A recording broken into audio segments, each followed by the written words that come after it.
Bienvenidos a la serie de charlas con los gobernadores de las reuniones de primavera de 2022. Mi nombre es Ilan Goldfein y soy el director del Departamento del Hemisferio Occidental del FMI. Hoy tengo el placer de darle la bienvenida a la señora Rosana Costa, presidenta del Banco Central de Chile, para analizar el contexto y los desafíos mundiales que tienen por delante los bancos centrales. Señora Presidenta, antes que nada, permítame felicitarla por su nombramiento. Es un gusto tenerla con nosotros el día de hoy. El placer es mío, Ilan, de compartir esta conversación contigo. Sí, empecemos con su nombramiento. Usted fue nombrada presidenta del Banco Central de Chile en febrero de este año, marcando el hito de ser la primera mujer designada para dirigir la institución. Pero además ha sido consejera del Banco Central desde el 2017 y previamente ha tenido una carrera muy exitosa. Entonces le pregunto, ¿cómo describiría su experiencia profesional desde que se incorporó al Banco Central y qué, importante, aconsejaría hoy en día a los jóvenes profesionales y en particular a las mujeres? ¿Cuáles son las principales barreras que se han derribado con su nombramiento en términos de oportunidades, equidad salarial y reconocimiento? En realidad yo he pasado 2 veces por el Banco Central de Chile. Mi primer trabajo, después de salir de la universidad, fue en el Banco Central de Chile. Fue un proceso de aprendizaje. Uno sale de la universidad creyendo que sabe, pero mi segunda universidad fue el Banco Central. Y en la segunda oportunidad, el 2017, cuando fui nombrada consejera del Banco Central, bueno, inicié un proceso muy desafiante porque me ha tocado estar ahí en el banco en un periodo lleno de desafíos de primer nivel. Una crisis social, la crisis de la pandemia, actualmente enfrentar, habiendo dejado atrás la pandemia, un proceso inflacionario que hay que converger, domesticar, ¿no es cierto? Entonces ha sido un proceso de aprendizaje y de trabajar con gente de primer nivel, en desafíos de primer nivel para el bienestar de las personas, una riquísima oportunidad. Sobre qué le aconsejaría a los jóvenes. Los jóvenes tienen que hacer su camino, Si yo tuviera que resumir 3 cosas para decirles, primero, cada uno tiene que encontrar su equilibrio entre lo que quiere en el hogar y lo que quiere en el trabajo. Uno tiene que estar bien para desarrollarse plenamente en ambos aspectos. Lo segundo, hay que tener confianza en las habilidades de uno mismo. A veces las mujeres confiamos menos en nosotras mismas de lo que debiéramos. Hay que confiar en las habilidades y potenciar las ventajas. Las habilidades blandas son importantes, no desecharlas. Usar todas nuestras ventajas y complementarnos en aquellas cosas que nos parecen menos ventajosas, pero tener seguridad. Y la tercera, yo diría, tener pasión. El trabajo, la vida necesita pasión para salir adelante en momentos difíciles y con pasión se sacan las metas adelante.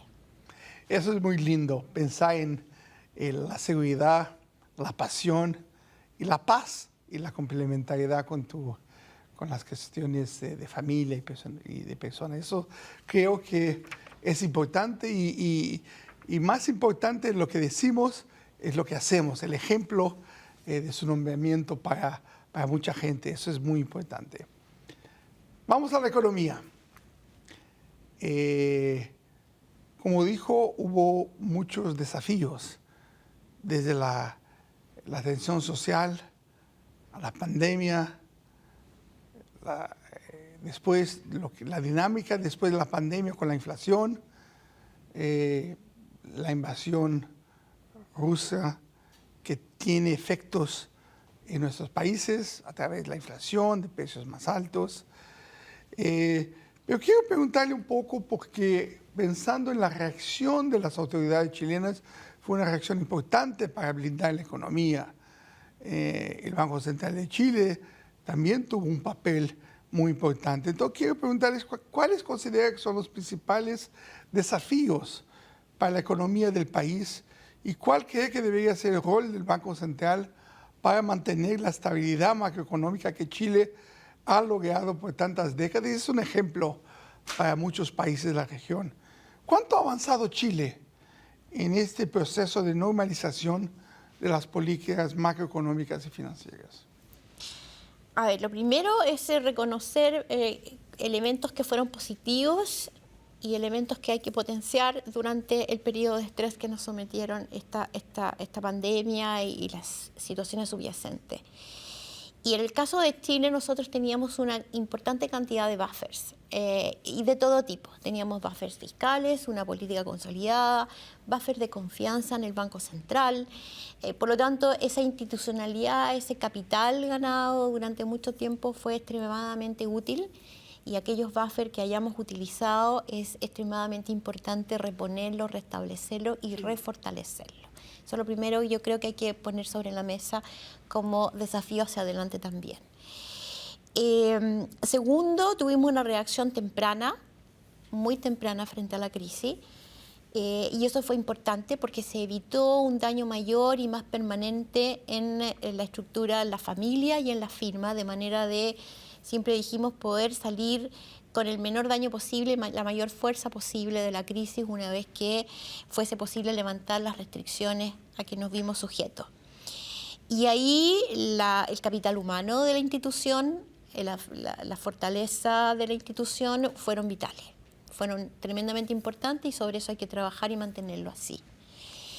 Tercero, usamos esos buffers en forma muy intensa. El año 2020 se entregaron ayuda a las familias, 7% del producto en términos de transferencias fiscales directas, 17% a través de retiros de pensiones, a lo cual hay que sumar un aumento del tamaño del balance del Banco Central también bastante significativo, 15% del producto.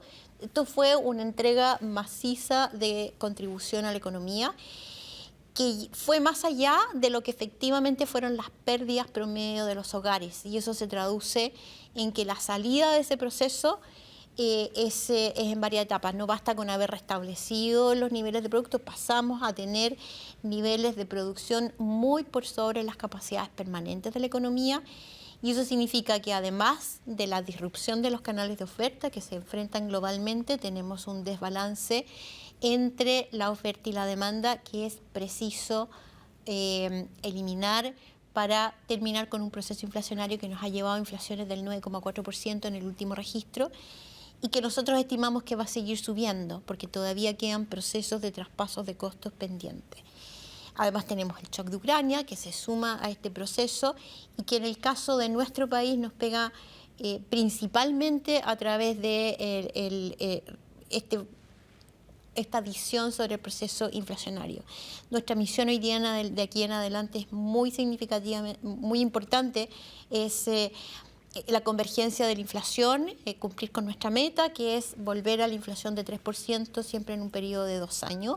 Y esa es nuestra tarea en este momento, en el más corto plazo. Entonces, en el corto plazo, restablecer la inflación y mantener, restablecer, recuperar a todo nivel los buffers que teníamos y mirar hacia el largo plazo. Siempre hay que mirar hacia el largo plazo para salir fortalecido y poder enfrentar choques adicionales de la mejor manera, restablecer equilibrio para estar bien parado y mirar de cara desafíos que puedan sobrevenir en un mundo muy incierto hoy día. Usted dijo cosas muy importantes. En la reacción a la crisis, habló de los buffers. Habló también de lo que la economía chilena tenía, que es una capacidad de reaccionar. Y eso se hace ex ante, o sea, se hace antes. Y eso es, un mensaje importante para los países de la región, porque siempre es muy importante llegar a un shock sin estar vulnerable. Por eso hay que trabajar mucho en los momentos a donde no estás con un shock. Entonces, cuando dices que es muy importante reponer los buffers y ya empezar a hacerlo luego, es muy importante. Y hay varios buffers que se tienen que hacer, pero si se lo hace inmediatamente, ya estamos listos para el próximo shock. Y eso es algo, yo creo que una lección relevante del caso chileno, porque a veces tenemos un shock sobre el otro. Y en este caso lo tenemos. Tenemos un shock de la salida, la dinámica del COVID con el shock de Ucrania, una inflación sobre la otra que nos está haciendo los bancos centrales una dificultad mayor. Por eso le pregunto si estamos delante de algo coyuntural, que es un shock sobre el shock de inflación, o estamos cambiando un punto de inflexión de lo que tuvimos en las últimas décadas, que es una inflación muy baja, con tasas de interés muy bajas. Eso lo tenemos décadas. Pero lo que estamos viviendo hoy es una inflexión a una inflación mayor en el futuro, o sea, de una tasa de interés mayor y inflación más difíciles. ¿Cómo eso afecta la economía chilena, si es verdad o si es algo coyuntural, y cuánto tiempo llevaría a volver? A ver, el proceso inflacionario que estamos viviendo es distinto. Nosotros veníamos, como bien dice, esto de tasas bajas, low for longer, que nos acostumbró a un manejo distinto al desafío que enfrentan hoy día la mayoría de los países con tasas de inflación bastante por sobre lo que son las metas de cada uno de los países, ¿no es cierto? Y con expectativas de inflación también por sobre lo que hemos tenido en todo este periodo. Y ese es un desafío y eso requiere un manejo distinto y oportuno. La inflación al principio sube un poquito, después cuesta más manejarla, hay que manejarla a tiempo. Ese es el principal desafío. Y cuando miramos hacia adelante y uno piensa en estas variables que mantuvieron inflaciones bajas por mucho tiempo y nos vamos hacia el largo plazo, yo creo que debiéramos empezar a visualizar ciertas tendencias que al menos podrían hacer que esa dinámica se interrumpiera por un periodo o incluso tendiera a ser algo creciente. ¿A qué me refiero? Estamos en un proceso en que ciertas tendencias a la globalización están siendo revisadas. Hay incluso se puede hablar en algunos aspectos de deglobalización o de una globalización por áreas. Claramente el proceso de disrupción de cadenas productivas durante la pandemia seguramente va a llevar a que muchas firmas repiensen sus cadenas productivas. La guerra de Ucrania va a levantar preguntas respecto a la intensidad de algunas cadenas productivas al menos, y eso es un shock de productividad. Eso es un shock de productividad en sentido contrario. El calentamiento global nos obliga a cambiar la cadena, el sistema energético, la energía verde, es un shock de productividad. Eso es necesario, pero tiene otro nivel de costo. Y por otro lado hay ciertos factores de productividad que pueden ayudar y mitigar estos efectos, pero hay ciertas fuerzas que hay que mirar hacia el largo plazo que probablemente hagan que esta tendencia algo se revierte, se estabilicen las tasas, suban algo y vamos a encontrarnos con algunos desafíos, o al menos potencialmente, y hay que mirarla. Sí, eso claramente es una visión más a medio y largo plazo muy importante. Pero pensando ahora en el caso más coyuntural, nosotros en su respuesta estaba pensando que los países de América Latina han reaccionado más temprano que los países avanzados en su política monetaria. ¿Por qué eso? ¿Por qué nosotros los latinoamericanos reaccionamos antes? ¿Tiene que ver con la historia o la característica de las economías? Bueno, parte de yo creo que puede tener que ver con la historia, tiene que ver con las distintas fortalezas institucionales para enfrentar, tiene que ver con la experiencia inflacionaria. Yo creo que todos esos elementos están presentes. Yo diría que también tiene que ver con que un país más sujeto a shocks necesita, como bien se conversábamos al principio, tener resueltos sus desequilibrios para enfrentar shock siguiente. Tiene que ver con que los buffers se han usado más intensamente y son más escasos y por lo tanto se agotan los espacios. Otra razón más para resolver anticipadamente los desbalances y poder enfrentar nuevos desafíos desafíos sobrevinientes de mejor manera. Yo creo que hay un conjunto de elementos que apuntan en esa dirección. Nuestros países, cuando enfrentan choque y se producen escenarios de risk off, se refugian en otras monedas, no se refugian en las nuestras monedas tienen que estar fortalecidas, no están capacitadas para el mismo tipo de desafío.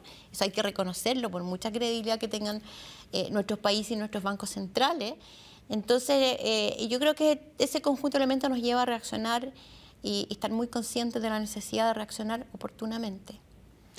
Un punto que es importante es ser capaz de mantener el ancla, las expectativas ancladas en el futuro. Puede ser que la inflación de este año se te suba o hasta el próximo año todavía esté un poco más alto, pero cuando miramos el medio plazo y largo plazo, las expectativas de inflación tienen que estar ancladas. Y eso es el papel, digamos, de los bancos centrales. Y quiero decir que cuando yo miro de acá del Fondo Monetario Internacional y veo lo que los países de América Latina hicieron, reaccionando a su tiempo, veo que hasta ahora fue posible mantener las expectativas de inflación bien ancladas.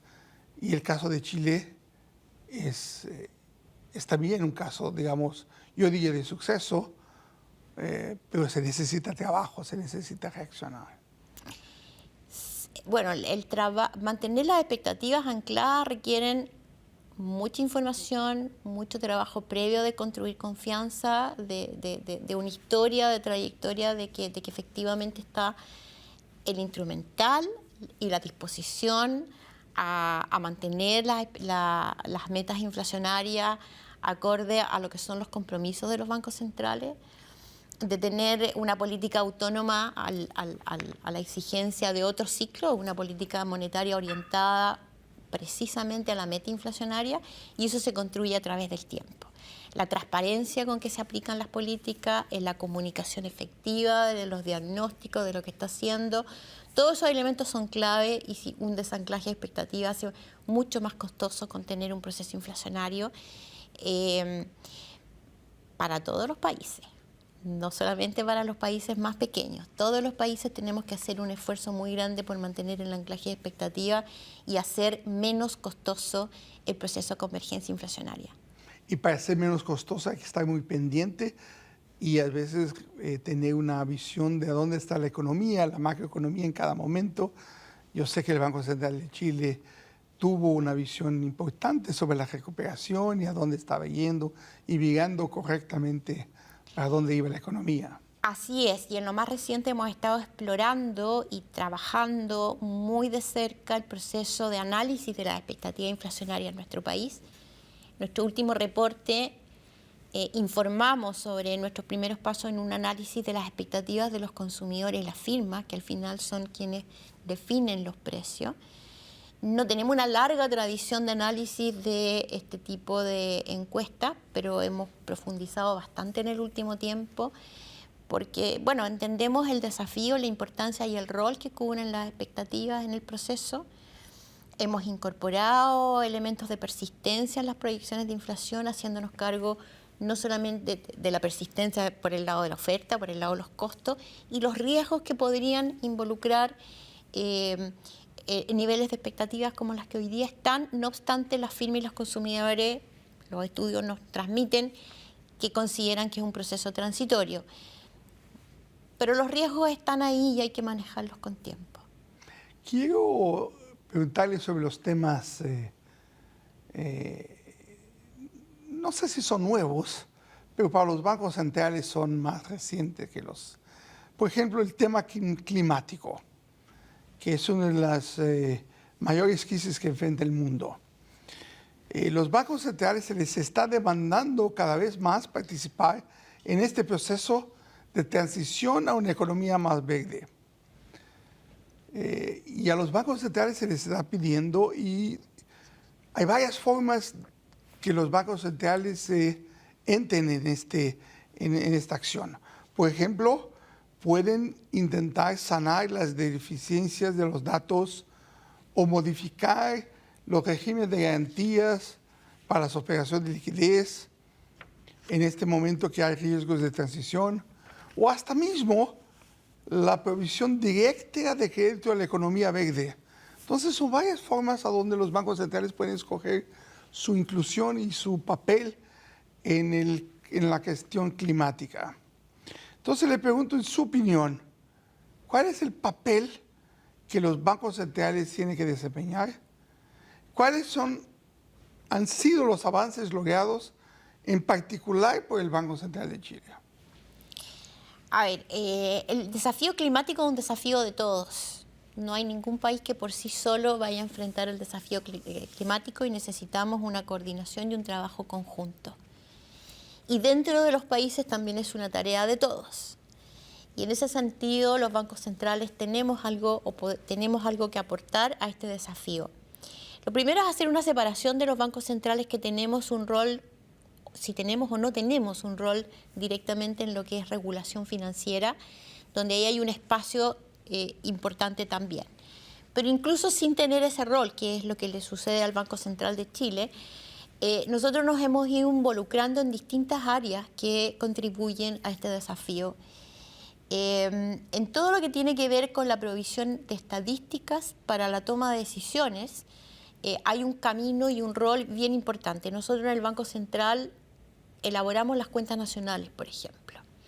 Entonces, el enriquecer la medición de las cuentas nacionales, tomando en cuenta elementos como capital natural, stock de capital natural, son elementos valiosos para mejorar la potencial toma de decisiones de otros actores dentro de la economía. Hemos ido midiendo la huella de carbono para los distintos sectores, elemento que es un insumo relevante en el momento que uno quiera pasar a analizar estrés financiero. Estamos trabajando la medición de test de estrés bancario que incluyan elementos de este tipo. Estamos empezando, estamos aprendiendo.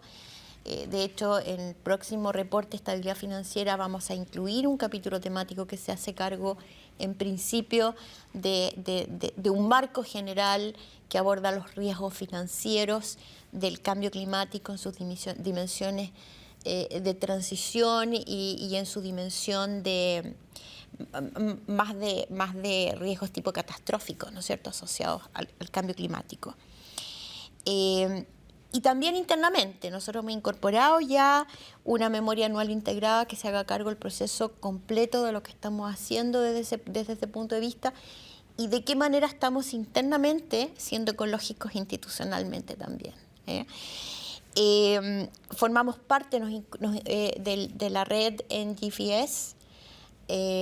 Ahí tenemos algunos compromisos que se hacen cargo, por ejemplo, tenemos el compromiso de estudiar una potencial inclusión de algunos bonos verdes en la cartera de reservas internacionales, principalmente para una señal hacia el mercado de que existen instrumentos verdes con una combinación riesgo-rentabilidad que el mercado privado, que los agentes privados pueden empezar a migrar, a movilizar. Son mercados incipientes, por lo tanto, contribuir de esa manera a señalizar esta disponibilidad de instrumentos es un paso adicional. Estamos involucrados en aquellas áreas en las cuales hay espacios de definición de los bancos centrales, en nuestro accionar y en proveer de herramientas al resto de la economía. Formamos parte, por ejemplo, también recientemente nos integramos a una comisión de capital natural que dirige el Ministerio de Medio Ambiente, aportando conocimiento, transmitiendo algunos elementos que podamos ir aprendiendo, que integra el Ministerio de Hacienda, etcétera. En el Ministerio de Hacienda estamos trabajando, tenemos un par de personas trabajando en taxonomía. Es decir, estamos involucrados en el tema, estamos construyendo una agenda y estamos aprendiendo de esa agenda en etapas, en diversidad de temas y de temáticas que involucran a los bancos centrales. Como puede ver, son varios los aspectos que como bancos centrales podemos ir abordando. Muy interesante esta agenda y los diferentes caminos, y me gustaría mucho leer el relatorio que saldrá sobre el próximo, ¿no? Quiero preguntarle, la última pregunta que quiero hacerle es, usted sabe que el FMI está firmemente comprometido con la búsqueda de la igualdad de género. ¿Cuáles son algunas de las iniciativas emprendidas por el Banco Central de Chile en cuanto a la inclusión de género? ¿Cuáles son los principales resultados de la adopción de políticas de inclusión y diversidad en la cultura organizativa del Banco Central? Dentro de un programa de inclusión general, la inclusión de género es parte importante de las motivaciones y preocupaciones internas del Banco Central de Chile. Y hemos abordado el tema de distintas maneras. En el momento de la contratación de personas, nosotros hemos incluido mujeres en todas las mesas en que se están evaluando personas que están postulando a los distintos cargos, de manera que haya una mirada integral al momento de hacer las preguntas, al momento de ver los antecedentes, de definir los requisitos para cada cargo. Y en los cargos de más alto nivel se exige a la dirección del banco la inclusión de al menos una mujer competitiva en la terna o en la quina final. Eso es una obligación para los cargos de más alto nivel. Eso no está en los cargos más bajo nivel porque reconocemos una mayor dificultad en los niveles medios. Los niveles gerenciales de más alto nivel del banco tenemos casi 50% de hombres y de mujeres. Pero en las jefaturas más intermedias es más difícil. Las áreas financieras, las áreas económicas y también tecnología son áreas donde las mujeres han penetrado con rezago incluso respecto a la ciencia. Ahí hay un trabajo más difícil, entonces, además de hacer un trabajo al momento de la contratación, estamos trabajando internamente con programas de liderazgo, de coaching, generando redes para que las mujeres del banco quieran asumir cargos, posiciones de este nivel. A veces hay que convencerlas.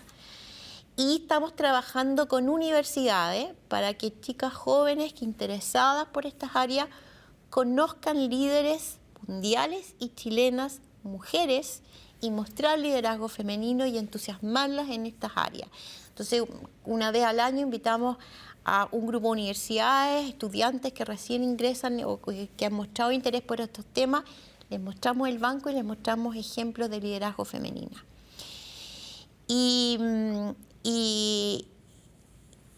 Entonces, yo creo que esto es por eso digo que hay que trabajar al contratar, potenciar que existan más mujeres y también internamente generar redes de apoyo y fortalecer el ímpetu para que las mujeres asuman y encuentren este camino hacia la economía, hacia las finanzas, que suele ser más esquivo para las mujeres, por lo menos en nuestro país. Pero ahí vuelvo a la primera pregunta, la primera respuesta, que el ejemplo de su nombramiento, su ejemplo personal, y la respuesta que nos dio a las jóvenes que tienen que tener paz, tienen que tener confianza y pasión. Y si eso pasa, creo que ayuda a la diversidad, no solamente en los bancos centrales. A todo nivel. Todo el nivel. A todo nivel. Bueno, y tenemos grandes ejemplos de grandes mujeres que mostrar y mostrar liderazgo. Normalmente el liderazgo se asocia todavía a la figura masculina y hay tremendas mujeres líderes a nivel mundial. Bueno, muchas gracias, Rosana, Presidente Costa, por su tiempo y gracias a todos ustedes por acompañarnos. Desde el FMI en Washington, D.C., les deseo a todos muy buenos días o tardes a donde estén. Muchas gracias, un saludo a todos los que nos escucharon y muchas gracias por esta conversación, Ilan. A ti también.